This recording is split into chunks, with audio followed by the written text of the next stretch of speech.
Nama saya Pascal Nugroho. Saya dari kelas 11 IPA 3 akan mempresentasikan tentang global warming. Apa itu global warming? Global warming adalah fenomena peningkatan suhu rata-rata atmosfer, lautan, dan daratan bumi.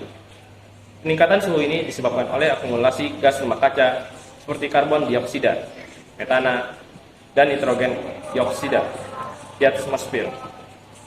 Gas-gas ini menangkap panas yang dipancarkan dari permukaan bumi, mencegahnya keluar angkasa, dan menyebabkan efek rumah kaca. Kenaikan suhu global sebesar 1,5 derajat Celcius dibandingkan dengan 2 derajat Celcius memiliki perbedaan signifikan dalam risiko iklim dan dampak terhadap lingkungan ekosistem dan kehidupan manusia. Yang pertama, cuaca ekstrim merujuk pada kondisi cuaca yang sangat tidak biasa, seringkali berada di luar pola cuaca normal, dan biasanya mengakibatkan dampak yang signifikan pada lingkungan dan masyarakat. Kenaikan suhu global sebesar 1,5 derajat Celcius dan 2 derajat Celcius memiliki dampak sebagai berikut. Di kenaikan 1,5 derajat Celcius akan ada peningkatan dalam frekuensi dan intensitas peristiwa cuaca ekstrim seperti gelombang panas, badai, dan hujan lebat, tetapi dampaknya masih lebih terkendali.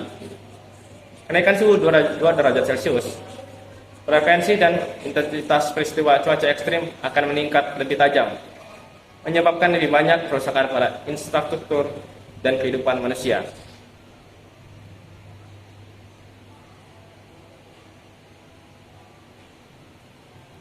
Lalu, yang kedua, ketersediaan air yang berkurang adalah masalah serius yang mempengaruhi banyak wilayah di dunia dan dapat berdampak besar pada kehidupan manusia, ekosistem, dan ekonomi.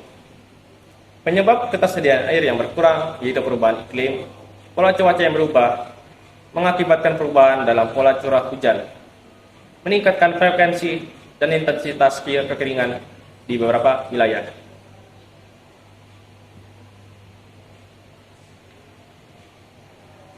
Lalu yang ketiga, lautan es dan kenaikan permukaan laut.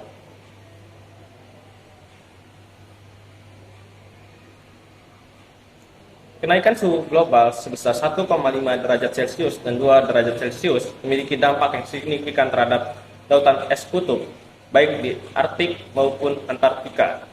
Dampak kenaikan suhu tersebut yaitu mencapainya es di kutub dan menimbulkan kenaikan permukaan laut. Di kenaikan 1,5 derajat Celcius, kenaikan permukaan laut diperkirakan sekitar 0,26 sampai 0,77 meter. Pada akhir abad ini, risiko bagi wilayah pesisir, pulau kecil, dan ekosistem pesisir meningkat. Tetapi masih ada peluang untuk mengadaptasi dan mengelola dampaknya.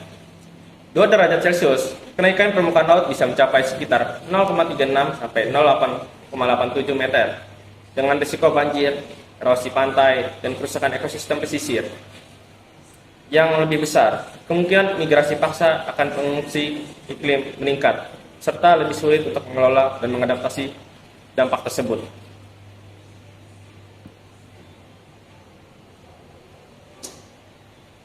Lalu yang keempat, menurunnya keanekaragaman hayati. Kenaikan suhu global memiliki dampak yang signifikan terhadap keanekaragaman hayati di seluruh dunia. Yaitu yang pertama, perubahan ekosistem laut di kenaikan suhu 1,5 derajat Celcius. Ekosistem laut akan mengalami perubahan komposisi, spesies, dan distribusi. Beberapa spesies laut mungkin bermigrasi ke perairan yang lebih dingin. Dan di kenaikan suhu 2 derajat Celcius, perubahan ekosistem laut akan lebih drastis dengan penurunan populasi spesies yang lebih besar, migrasi spesies yang lebih jauh, dan gangguan yang lebih besar terhadap rantai makanan laut.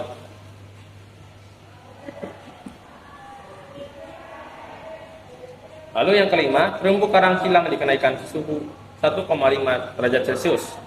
Diperkirakan 70-90% dari terumbu karang tropis akan mengalami degradasi berat. Kerusakan terumbu karang akan mempengaruhi keanekaragaman hayati laut yang bergantung padanya. Dan di kenaikan suhu 2 derajat Celcius, lebih dari 99% terumbu karang diperkirakan mengalami degradasi berat atau mati total. yang secara drastis mengurangi keanekaragaman hayati laut dan jalan ekosistem yang diberikan oleh terumbu karang. Lalu yang keenam, spesies. Kenaikan suhu global sebesar 1,5 derajat Celcius dan 2 derajat Celcius akan berdampak signifikan terhadap berbagai spesies di seluruh dunia. Di kenaikan suhu 1,5 derajat Celcius, di sekitar 6% serangga, 8% tanaman, dan 4% vertebrata diperkirakan kehilangan lebih dari setengah dari habitat mereka yang cocok. Namun masih ada peluang bagi beberapa spesies untuk bertahan melalui adaptasi dan perubahan distribusi. Dan di kenaikan suhu 2 derajat Celcius, presentasi ini meningkat secara signifikan dengan 18% serangga, 16% habitat, 16% tanaman, dan 8% vertebrata diperkirakan kehilangan lebih dari setengah habitat mereka yang cocok. Kehilangan habitat yang signifikan dapat menyebabkan penurunan populasi yang besar dan meningkatkan resiko kepunahan.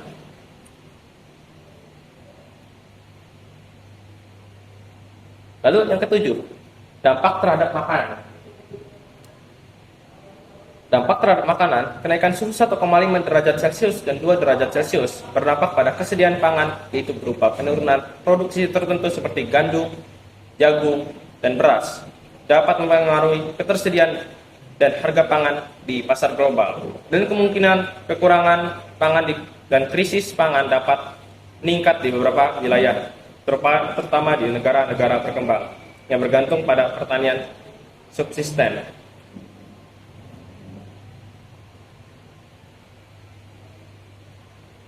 Lalu yang terakhir, dampak terhadap manusia. Kenaikan suhu global sebesar 1,5 derajat Celcius dan 2 derajat Celcius akan memiliki dampak yang signifikan terhadap manusia di seluruh dunia. Yang pertama yaitu kesehatan. Di kenaikan suhu 1,5 derajat Celcius, peningkatan risiko terhadap kesehatan manusia, termasuk penyakit terkait panas, infeksi, dan gangguan pernapasan akibat kualitas udara yang buruk. Lalu di kenaikan suhu derajat 2 Celcius, risiko kesehatan yang lebih serius dan meluas, termasuk peningkatan insiden penyakit kronis, stres panas, dan kematian terkait dengan panas. Demikianlah presentasi dari saya. Terima kasih.